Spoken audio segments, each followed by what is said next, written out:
darain amin. Jamaah hadani Allah wa iyyakum ajma'in. Kita masih mengkaji kitab Salasun wa Salasuna Sababan lil Khusyuk,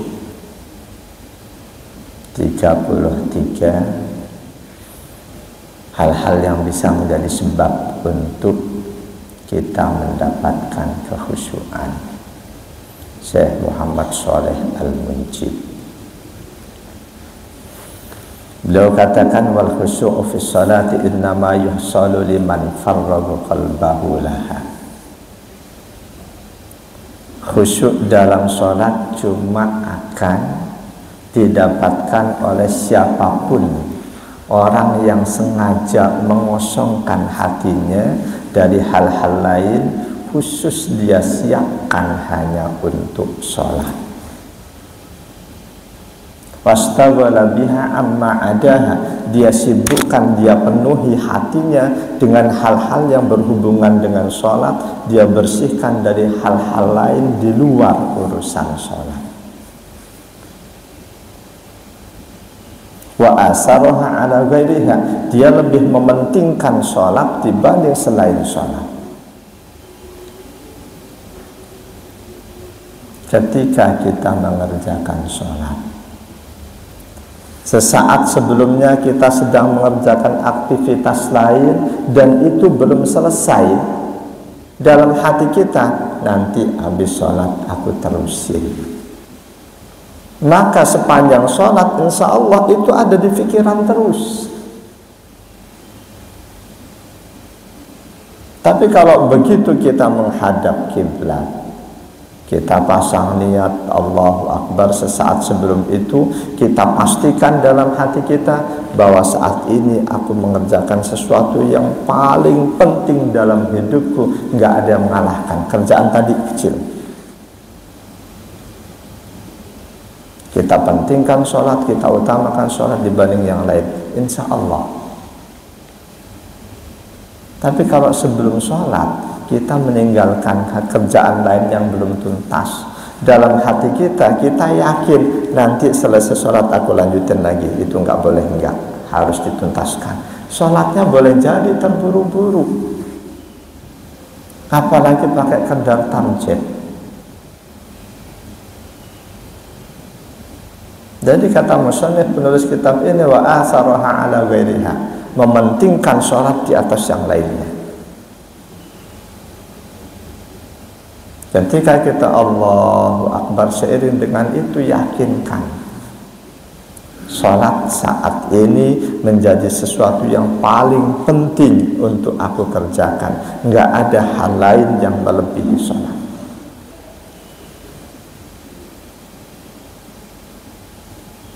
Bagi mereka yang seperti itu, insya Allah dia akan lebih bisa khusyuk. Walaupun memang sekali lagi yakin musannifnya pun tidak selalu, karena siapapun akan selalu didatangi oleh iblis setan untuk mengganggu mereka, terutama dalam sholatnya. Para ulama salafus soleh, para ulama-ulama besar, ulama khalaf, mereka mengalami. Imam Ghazali, Imam Anu, mereka mengalami. Bahkan tidak sedikit yang ketika menulis kitab buntu, begitu ngerjain sholat, justru di dalam sholat jalan keluar, lanjutannya mau ditulis apa, itu seolah mendapatkan jawaban.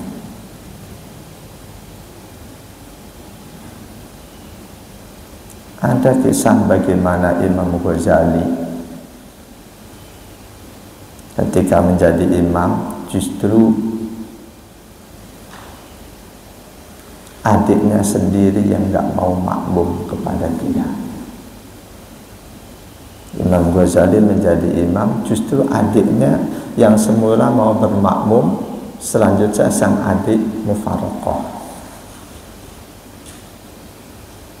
Terang-terang kekurangan mufaraqah.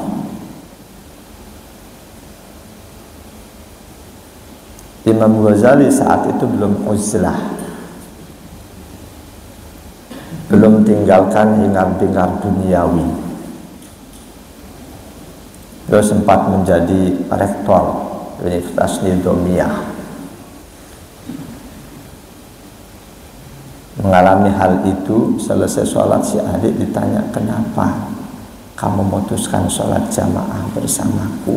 Apa itu tidak mempermalukan aku? Si adik menjawab, buat apa aku bermakmum kepada seorang imam yang hatinya dipenuhi darah? Pada saat itu Imam Ghazali belum tahu maksudnya apa. Ketika ditanya lebih jauh dijelasin, ketika tadi kakak menjadi imam, hati kakak dipenuhi dengan darah. Imam Ghazali berpikir, merenung, menghayati, baru sadar. Ketika tadi sedang sholat, beliau ingat sedang menyusun kitab fikih bab haid, terbayang dalam sholatnya. Allah berikan hati adiknya untuk mengetahui itu.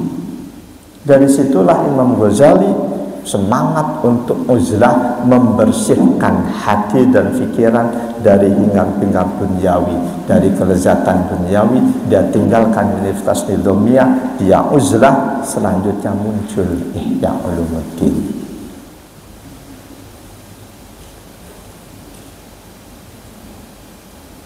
Jadi sengaja kosongkan hati dari segala urusan lain di luar sholat, khusus penuhi hati dengan urusan sholat.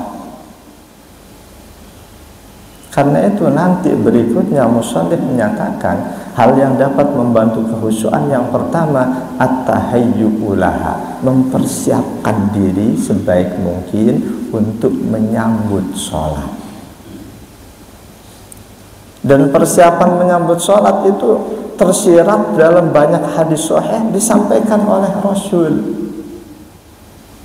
Ketika kita mau sholat berjamaah di masjid, di antaranya Rasul anjurkan at-tabkir, berangkat lebih cepat sebelum waktunya. Perbaiki wudhu, laksanakan sholat-sholat sebelum sholat wajib. Ketika selanjutnya dikumandangkan adzan, khusyuk dengarkan adzan itu dan jawab setiap kalimatnya sesuai yang dicontohkan oleh Rasul. Setelah adzan kerjakan sholat qabliyah.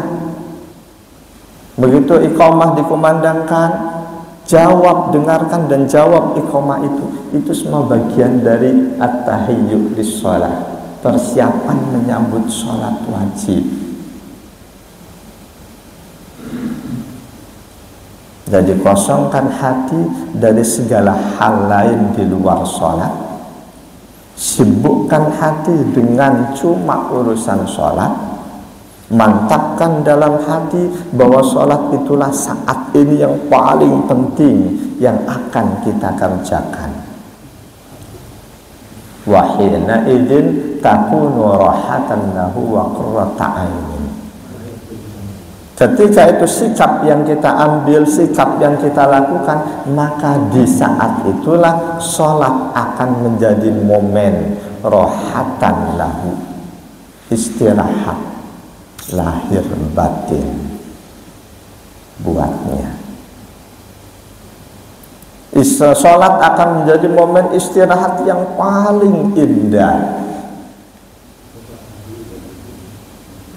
Mereka yang masih menganggap sholat, merasakan sholat masih sebagai beban, tidak akan bisa sholat menjadi momen istirahat batiniyah yang paling indah.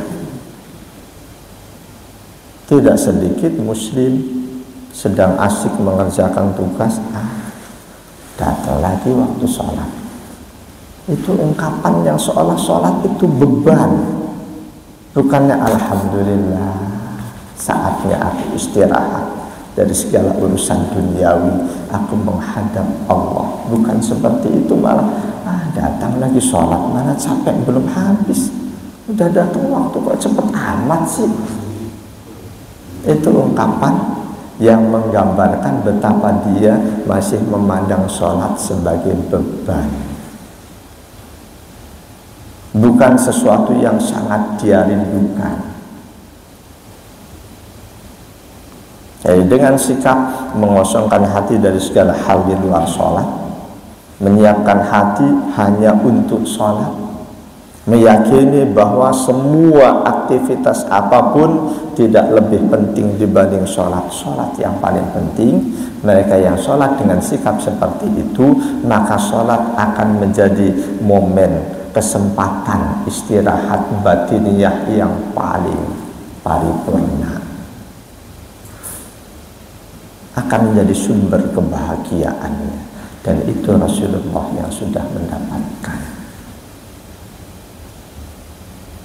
Beliau sampaikan hal itu dalam hadis sahih riwayat Imam Ahmad, Imam At-Tabarani dalam Sahihul Jami' Syekh Nasiruddin Al-Albani.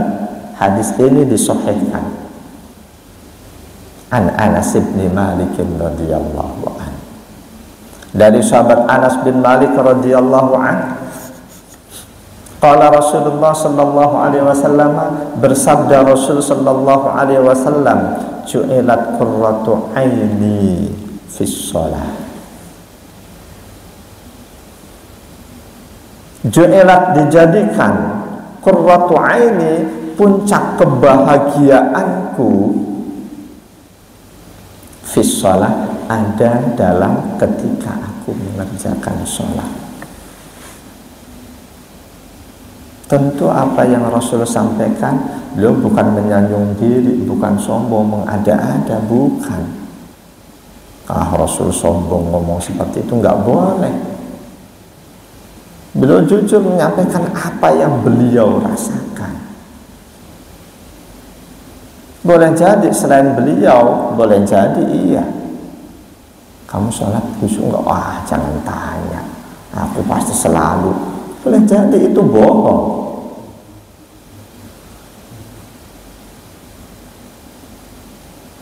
Jadi Rasul menegaskan bahwa puncak kebahagiaan beliau dalam hidup di dunia ini ada ketika beliau mengerjakan sholat.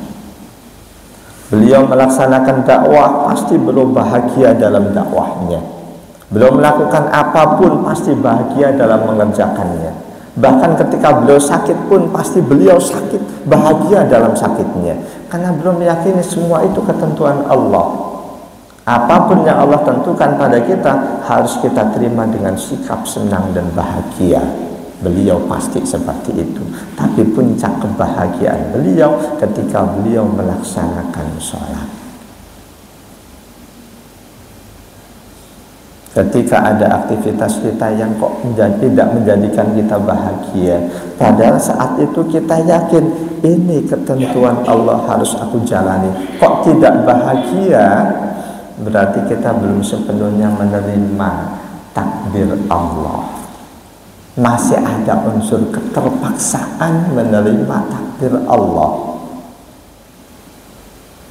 Contoh paling gampang, kita sudah berusaha menjalani hidup sebaik-baiknya, syariat kita jalani sebaik-baiknya, ikhtiar kita jalani sebaik-baiknya, olahraga fisik kita lakukan, pola makan sehat kita terapkan, pola istirahat yang baik kita jalankan. Kok kita masih sakit? Kok kita nggak bahagia dalam sakit itu? Padahal kita tahu itu takdir Allah. Menyadari itu takdir Allah, tapi kok kita nggak bahagia menjalaninya, itu tanda kita harus introspeksi keimanan kita, perlu untuk lebih diperbaiki.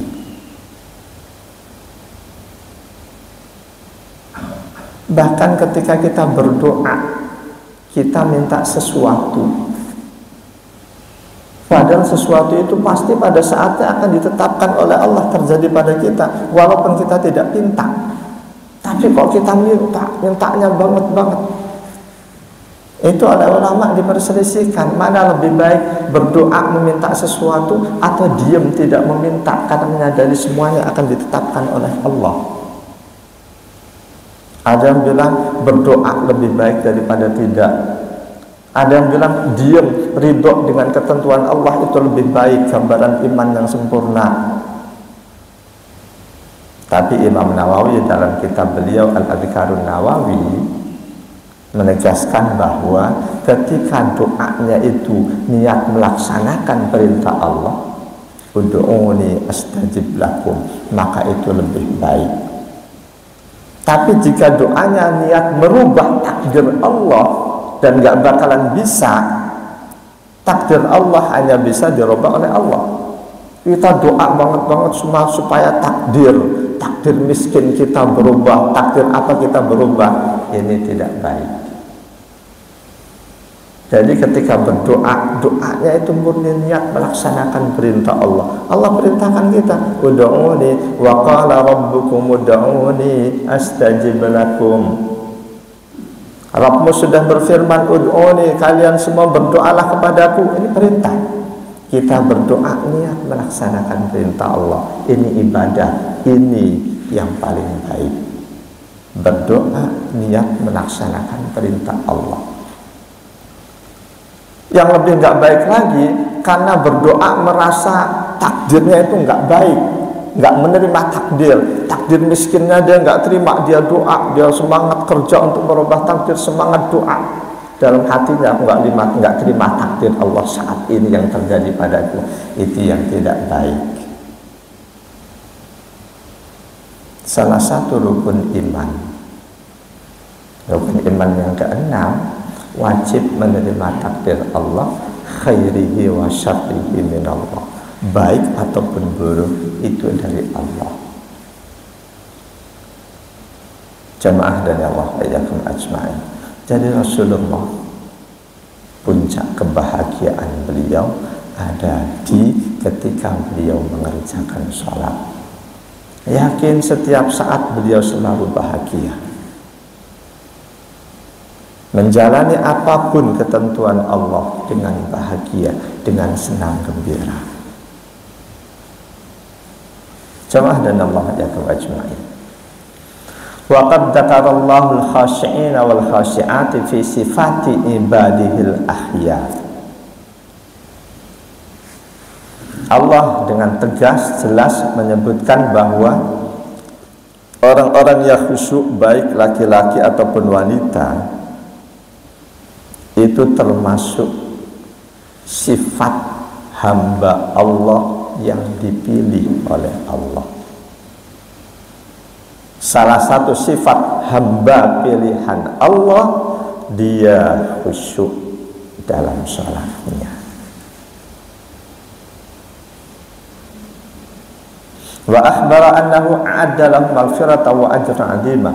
Bahkan di situ Allah sekaligus sebutkan untuk hamba yang seperti itu Allah sediakan ampunan dari segala dosanya dan pahala besar dari semua kebaikan-kebaikannya.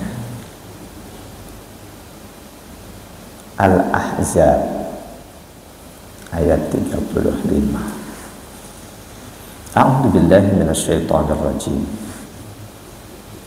Innal muslimina wal muslimati wal mu'minina wal mu'minati wal qanitina wal qanitati was sadiqin والصادقين والصادقات والصابرين والصابرات والخاشعين والخاشعات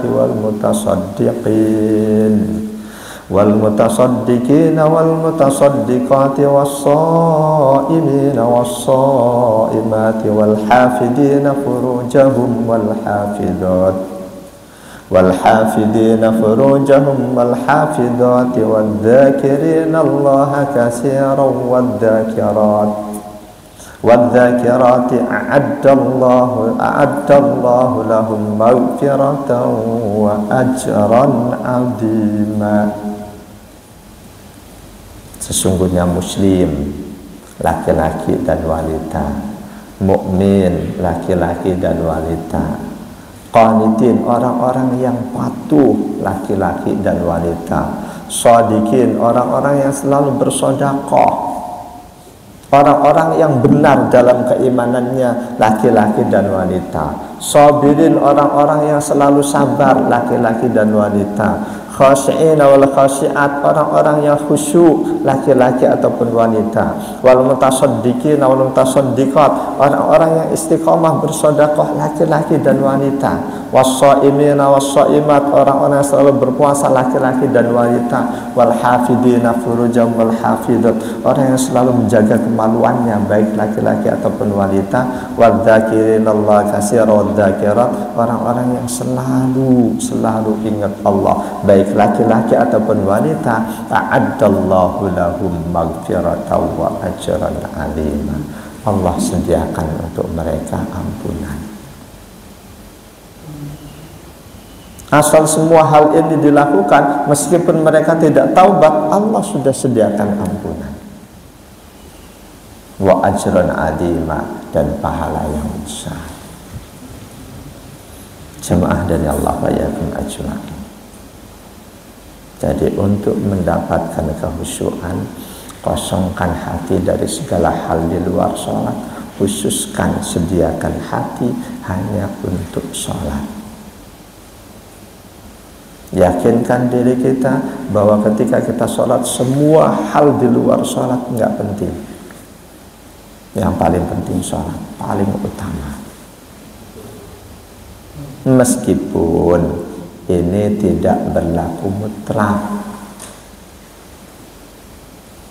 Dalam situasi kondisi tertentu ketika kita sedang sholat, ada kalanya bahkan amal soleh yang haram dibatalkan. Dalam kondisi tertentu sholat saja wajib dibatalkan. Wajarnya amal soleh, apapun amal soleh itu tidak boleh dibatalkan.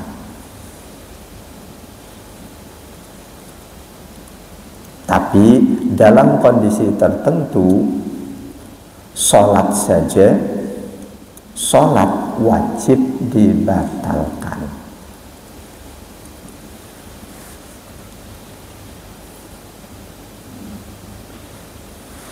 Di surah Muhammad ayat 33, ya ayyuhalladzina amanu atii'ullaha wa atii'ur rasula wa la tubtilu a'malakum.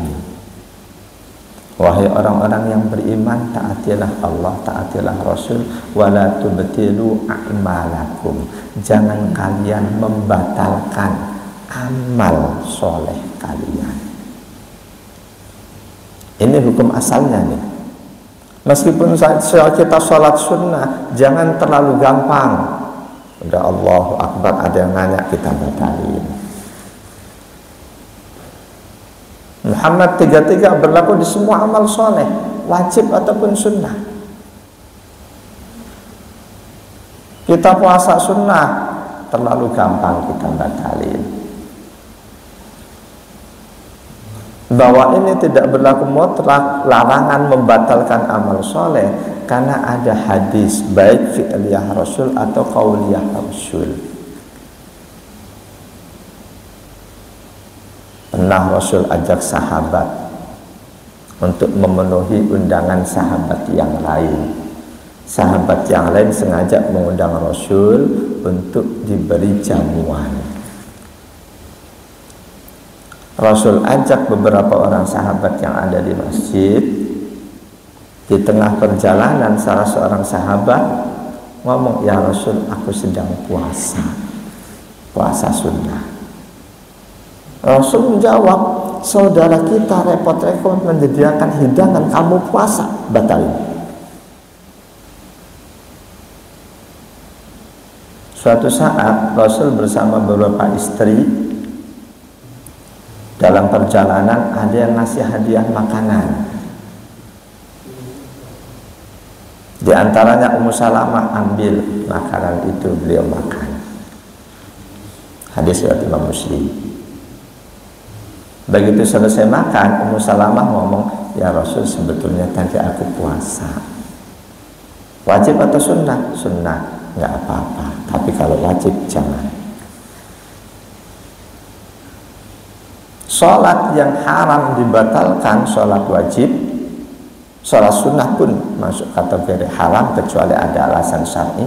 Sholat wajib lebih-lebih ketika ada hal yang sangat penting wajib dibatalkan.